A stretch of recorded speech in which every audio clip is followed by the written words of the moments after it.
Bakit ka umiyak?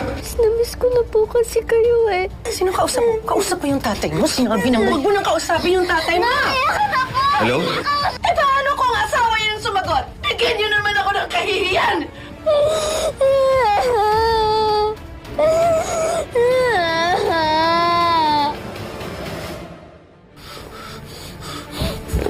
Tinawagan mo ba si Pelma? Ano? Pinagbawalan mo pa sila na kausapin ako.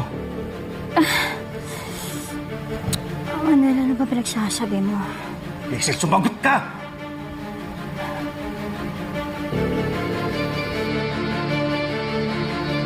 Oo, pinagbawalan ko na sila. Bakit mo ginawa yun? Tinatanong mo pa?